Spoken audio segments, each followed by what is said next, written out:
By the time open conflict was avoided, the decisions that shaped West Africa had already been made. What followed did not resemble conquest in the traditional sense. There were no large troop movements. There were no public declarations of occupation. There was no visible collapse of existing authority.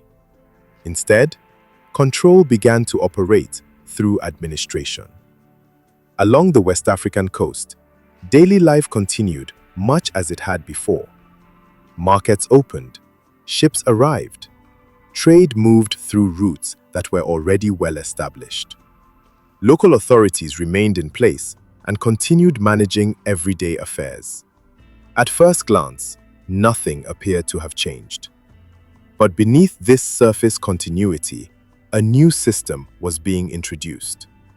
European administrators began organizing governance through offices rather than force. Administrative buildings were established near ports and trading centers. Inside these offices, desks were installed. Forms were printed. Procedures were defined. These changes were not announced publicly. They were not debated locally. They were implemented quietly as part of routine operations. The first signs appeared in trade. A trader arrived at a port with familiar goods. The goods were lawful. The destination was known. Under previous arrangements, local officials would approve movement based on custom, relationship, or existing agreements. Under the new system, this approval was no longer sufficient. Instead, written authorization was required. This authorization did not come from the dock, the port authority, or local leadership.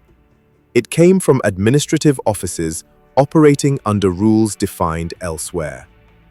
When that approval was not immediately available, the goods were not rejected. They were not confiscated. They were held. They were held because movement was no longer determined by local judgment. It was determined by paperwork. The trader waited.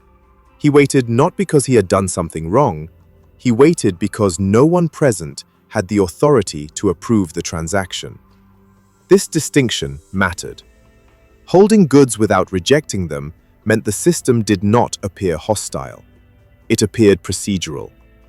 Compliance was framed as cooperation, not punishment. As similar cases accumulated, traders began asking questions. Who now issued approvals? Who determined which goods could move? Where were these decisions being made? The answers did not come from the coast. They arrived in writing, stamped, filed, issued from administrative offices located inland or overseas. Customs offices expanded along the coast. Their function was not to negotiate or explain policy. Their role was to enforce compliance by verifying documents and recording adherence to procedure. Local systems were not formally dismantled. Local authorities continued to exist, but their decisions no longer determined outcomes. Authority had shifted without announcement. When complaints were raised locally, they could not be resolved locally. Formal appeals were sent through administrative channels. Responses arrived weeks later, already finalized. The decisions had been made long before the complaints were submitted. Distance was not incidental, it was functional. By placing authority far from those affected by it, confrontation became impossible. Resistance could not easily form because there was no single, visible point of control to resist. Records traveled farther than people. Files moved outward, away from the coast. Decisions accumulated in offices that measured and categorized territories without visiting them. The people affected by these decisions were no longer consulted. Consultation was no longer required.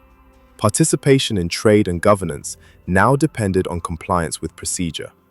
Over time, repetition normalized the system. Traders adjusted their behavior. Goods were prepared with documentation in advance.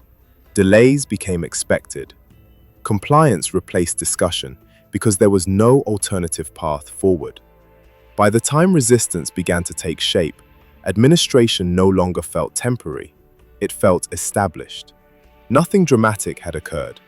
That was precisely why the system succeeded. Control had been achieved not through force, but through routine. What follows force is not peace, it is procedure. And once procedure becomes routine, power no longer needs to appear. In the next phase, these procedures will begin shaping identity itself. They will determine who belongs and who does not. Silence can govern.